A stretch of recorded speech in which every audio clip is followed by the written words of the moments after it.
Hello, and welcome to the Kink Perspective. My name's Chris. I'm a psychotherapist and consultant. On today's episode, I'm going to talk about something a little bit different. For the most part, I like to talk about psychology and the lifestyle and how certain things relate. But I want to talk about another part of the lifestyle and how it relates to our dynamics, our relationships that we tend not to think of.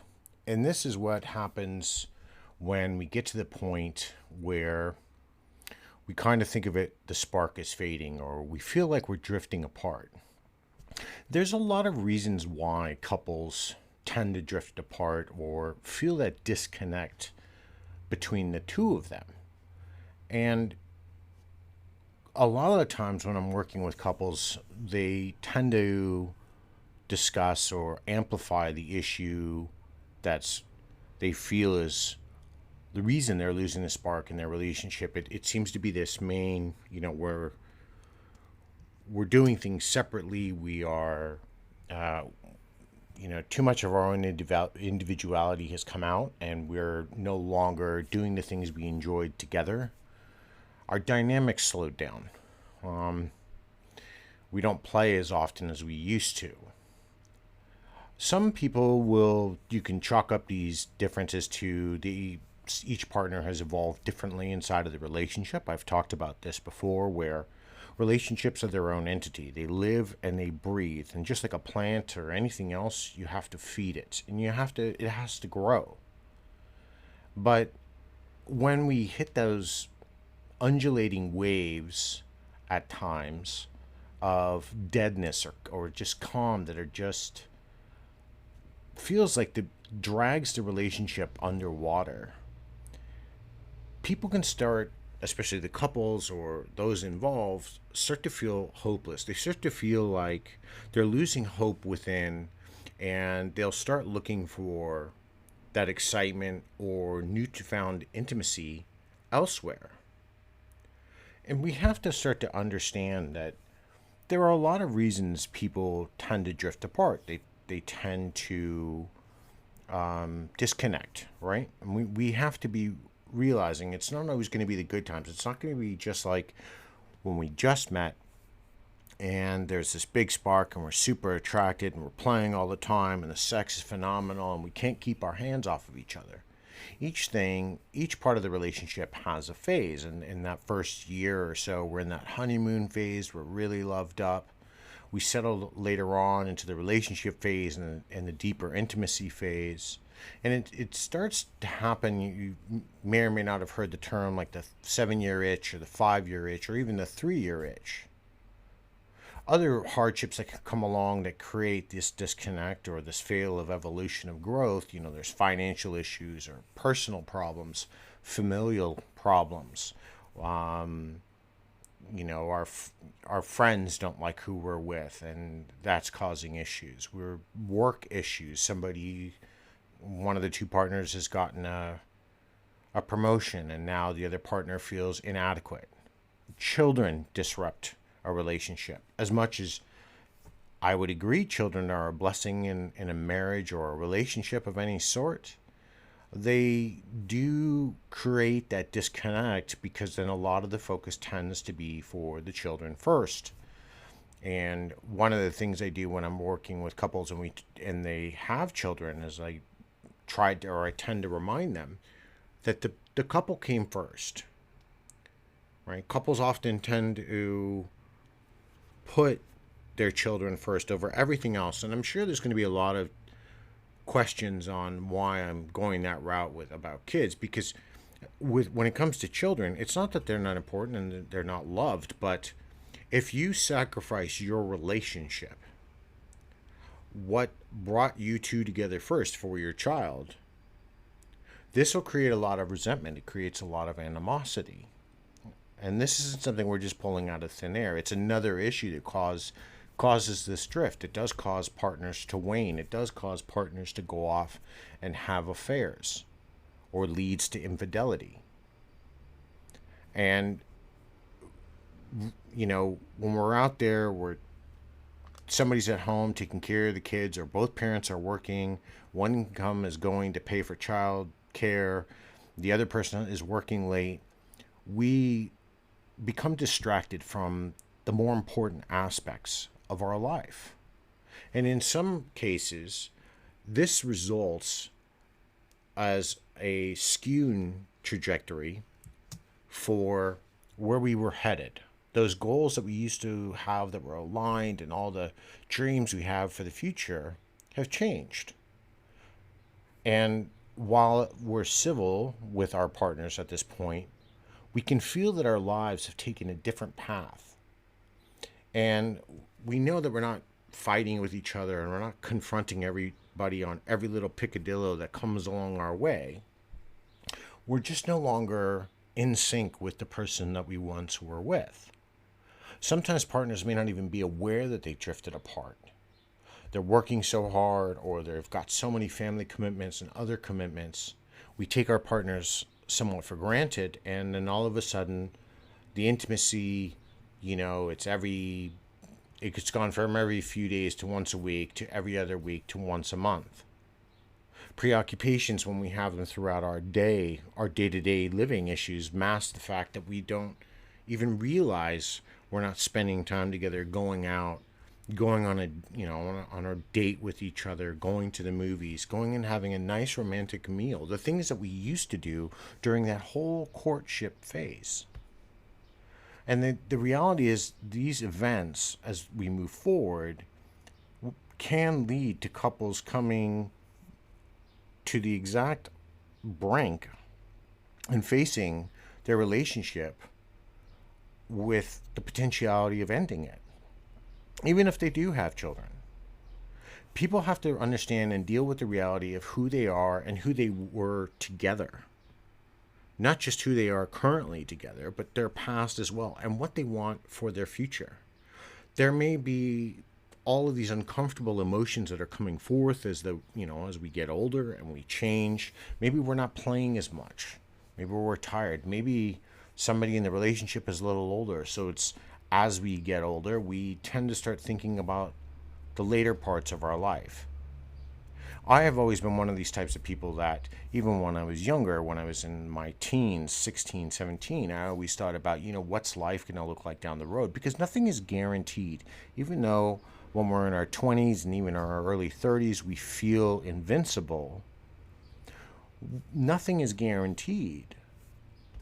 And we have to realize, when we're starting to feel this small disconnect, this growing apart, we have to realize, okay, we need to stop, we need to check in, we need to talk, we need to figure out what's going on, and then maybe, see if we can work on it together, or sit down and speak with somebody. There's also another stigma around when couples are seeing a couples counselor, that something is necessarily wrong inside of the relationship, and more often than not, that's actually not true.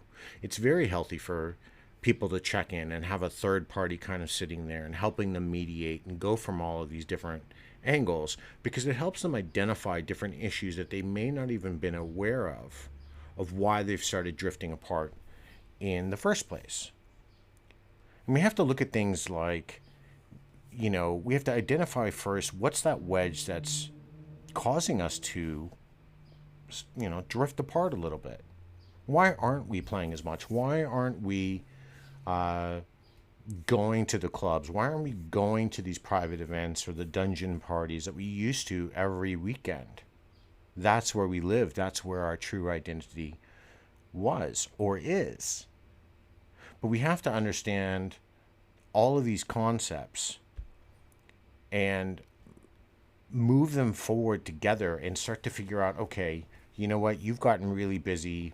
My life's a little chaotic. So maybe what we need to do is start planning. You don't have it just because we want some spontaneity, and everybody loves spontaneity in their relationships. But if you're at the point where you're super busy, you're one person's a doctor and the other person's an engineer, you have busy professional lives. You may have to plan some time of, what, we're going to go out and we're going to make a time this weekend and we're going to just go away together. We have to learn to get back to that physical state of connectedness, of closeness. We have to shorten the gap of the emotional distance that we're starting to feel. We have to reconnect that bond of what brought us together in the first place. We have to start talking about where we were, where we are, and where we want to go. We have to start our negotiations all over again. Some relationships and some dynamics you'll hear in the beginning, they might, like every few months, they're negotiating and talking, and that's great. And as the dynamics grow, there might be negotiating every half year, and then, ultimately it's every year. And then we slowly kind of get out of that because we just, we've gotten to know our partner. But because it's also part of a routine inside of our dynamics, we, especially in the BDSM sense, that's one of those intricate details, although seemingly minor, also needs to be upheld. We have to remember all of the positive attributes that brought us together, especially when we're sitting around and we're starting to notice that everything our partner is doing, every little detail, from chewing their food or how they wash the dishes, is suddenly starting to annoy us. We have to ask why. Where's that disconnect started? And I want to look at another avenue here, and this tends to be a big one. And it's one that I often talk about with people when they see me for counseling. And one of the issues comes up is, well, we're just not physically attracted to each other anymore. And one of the things I'll end up hearing is, we've lost that physical attraction. I look at him and he's got the dad bod and he's kind of let himself go, and he used to be so muscular and I'm just not attracted to him. Or, she's put on some weight and I've tried to get her to go to the gym and, eat healthier and do things with me and go hiking like we used to, and she doesn't want to. When we form this fantasy of what we've envisioned our partner to be locked into from who they were, we also tend to forget, when we live in that fantasy, that we all evolve, we change physically as we get older. We eventually lose some of those physical attributes that we once held, even if we're, going to the gym all the time. Because, the reality is, even if you're eating healthy and you're doing all these things, there are other factors. That's great. You might keep up your physical appearance. However, you're having an emotionally rough patch, and that's then, now we're not going to the gym. Now we're not eating healthy. I'm sitting around because I had a fight with my mother, and I'm eating ice cream and cookies. And we need to make sure we understand that we're not just relying on someone to take care of us or looking for them to complete us, because then we're taking that burden of how we feel and what's going on inside of our relationship and placing it all on them. We only start then to see that person, our partner, this person that, whether they're dominant or submissive, they become an extension of ourselves. And within that framework, when we're looking at this, we lose some of that chemistry that drew us together in the first place. That thing that attracted us, that drove us. When we view our partners as the independent person they were, that solitary person that was fine on their own, and we realize how attractive they were as individuals, we can keep that fresh level of excitement and affection for them and that desire. What we can't do is constantly then place expectations on them that they're not going to live up to, because they're going to try, but we're going to end up moving the benchmark so far no one can get to it. And ultimately, in the end, they're not disappointing us, we're disappointing ourselves. When we reach certain levels of comfort inside of our relationships, we tend to care less about how we look or how we take care of ourselves. Guys are notorious. All of a sudden, we're leaving crap all over the house. We're, Coke cans and beer bottles and shit if you're a drinker. I'm not. But we're more likely to act without regard or consideration for the ways we not only hurt our partners, but are hurting ourselves. Self-care inside of our relationship is just as important, because if we don't take pride in ourselves, if I'm half-assing my dominance to my submissive, then what am I representing? If I go out and all of a sudden, I've gained weight or I've engaged in unhealthy habits, I start smoking, I start taking drugs, I start drinking. These habits aren't just the acts of comfort to make me feel better in the interim like I think they are. They often serve to shatter out our self esteem. They push our partners further and further away because our partners tend not to want to be around those things. And they tend to worsen and amplify the issues that are now that micro crack that was in our relationship has started to become a chasm. And our relationship starts weakening, especially our confidence and our vitality within inside of it. We don't have to, work with our partner on everything. We don't have to share every activity that we do together. But, if I enjoy painting and my partner loves to go to museums, well, maybe we can find a combined way that we both go and see something together. It's okay to be individuals. I do want to say that. You need to have your own individual sense of identity inside of your relationship or your dynamic. That shouldn't go away. You shouldn't lose who you are. But you have to be willing to show up, to take the time and be relatable to each other and do some of those activities that you didn't just do during the courting phase because you felt, oh, well, that's what he wanted me to do, or that's what she wanted to do, and I really didn't like that. Well, don't do things that you don't like just to keep impressing your partner. That's going to be a great way for you to let the resentment build, let those anger start to build, and then that's going to lead to disagreements. Talk about it. Have that open discussion. We have to understand all of these things as they start to come to fruition inside of our relationships. We have to look at all of these different reasons, especially when we're moving years on. Now, there are a lot of couples out there that are great examples of constantly talking. And I'm talking people 5, 10, 15 years. We say that now like it's such a avid marker. 30 years ago, relationships on average were lasting 40 years, 50 years. They were just, people got married for life. They found their partners. Now, I hear a lot of people, and I know it's going to come from a lot of the younger generation when I tend to talk about these things, and I do get this feedback. It's, oh, well, that was a different time, or they got married and, it was more about transactional. Well, yes and no. People still married for love. But we have to remember that while couples live separate lives and their marriages can be successful and happy, and other people, when they're looking at this, they're going, why are the Joneses next door? They seem so happy. They're doing stuff together. They complement each other. Yep, they argue, but they make up and they move on. You have to ask yourself, are you two fighting and you're holding on to an argument from 3 months ago because you felt you didn't you're not done beating a dead horse? Then discuss it.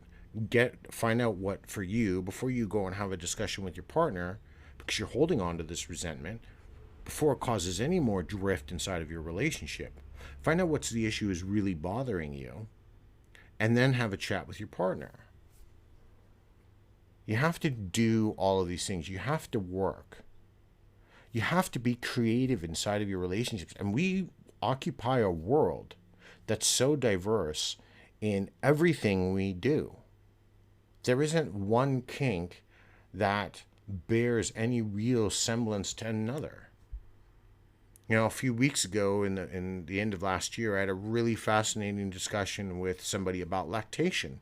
I was sat down and I talked with Brookish about lactation. It was a wonderful thing. But lactation didn't bear anything remotely similar to like impact play or sadism or interrogation scenes. What I'm trying to get at is there's so much things we can still do and explore. And that leads me to another point. What happens if someone inside of a relationship, because this is something that I'm working on or I hear stories of from people, of what happens if a partner, and we've got together, we've been together for a while, and one of the partners now is, we're tiring of BDSM. We're tiring of the lifestyle. Is your relationship more important, or is BDSM more important? You need to figure out from the get-go, what is the important level here? What important things matter to you? Does being dom or being a submissive outweigh your need for having that partner? Or does that person who's been in your life for 6.5 years mean more important to you than the lifestyle? Now, I'm not saying, give up the lifestyle, but then you're going to have some seriously long and hard discussions and a real come to Jesus moment about what do we do next. Sometimes when people have faced this question, I've talked to them about it. It's more likely because one partner feels that their sub or their dom has evolved beyond them, and they don't know how to keep up, so they almost feel they need to step back. Not only that, it's not that they can't keep up; they just aren't interested in some of the things that their partner is. So somebody's evolving at an exponential rate, and how do we keep up with that? Well, we have to talk about those things. We have to negotiate those things. We have to work on how somebody is going to feel satisfied enough, or they're just, I was enough once. How come I'm not enough now? These aren't easy issues when we're facing this drift. When we're starting to realize why the spark is, when we don't even realize why the spark is fading, why that intimacy is starting to wane. We have to take a hard look at ourselves and start to realize what we want inside of our relationship, what we want if we're involved in the lifestyle. If that's taking a hit, we have to look at the external factors: our family, our friends, our finances, our jobs, religion. Somebody may have become a devout Muslim or Buddhist. And then what? Do you not support your partner because all of a sudden you don't agree with the tenements of Buddhism? Because you think organized religion is, nothing more than a cult, and so now you don't, you're seeing them in a different light? If we can fall in love with a person and be attracted to them for who they are, regardless of what happens in the future, then we should be able to find a path clearly. If we're not, then we have to start reevaluating what do we do next. And I think I'll probably cover that on a future episode when we're talking about leaving dynamics and stuff and what comes next. But for this one, it's this whole, do we just stay drifting? Do we go aimlessly? Or do we find a way back? There are tools to find your way back. There are ways to find your way back. You have to work at it and you have to want it. But again, that also can't be 100% effort on one half. It's got to be 50-50. Both of you have to work as hard, wanting and desiring the relationship that you both created and spent so much time crafting and molding and formulating between the two. Now, obviously, as we get older and we introduce children, or we introduce new jobs, or we buy a home, a lot of things change. But then again, we then have to keep the lines of communication open. We have to keep the lines of negotiation open.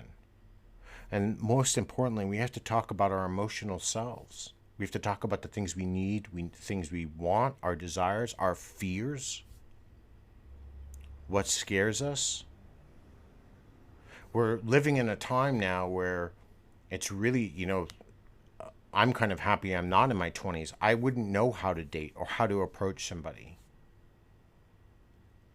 because we're so worried about our external look, or what we're doing, or what's going to be put on social media about us, instead of just focusing on what's in front of us. All of these things can affect our relationship. You just have to ask yourself, is everything that we've discussed more important than your relationship? Or is your relationship more important to you?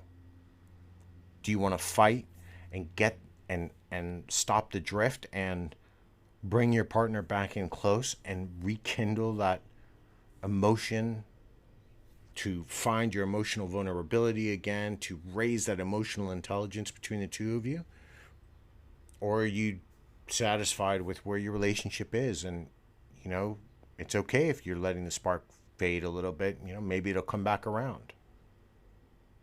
These are the questions you have to start asking yourself your comfortability levels and what you're willing and not willing to accept. Because I guarantee you, eventually, even if you're noticing it and you're not saying anything, so is your partner. And if you think your partner isn't noticing it, don't get angry. Talk to them. Go out, have a nice dinner, have a chat over dinner. If this person that's sitting across from you really means something to you, fight. If you realize that everything you've done is an exhaustive process and there's not a chance at ending the drift and your boats are going in two different directions, well, then you'll deal with that too. I'd like to hear any feedback on anybody from anybody, if you've dealt with drift and how you addressed it. How did you address when spark started to fade for you in your relationship? What did you do next? We're all about keeping the community with a lot of information and helping each other out and giving us different ways that may not work for everybody, but giving people ideas of how to keep doing things so they can keep their relationships moving forward. Because it's not just about us or our small dynamic, it's about all of us working together to keep and grow the community. That's what this has always been about.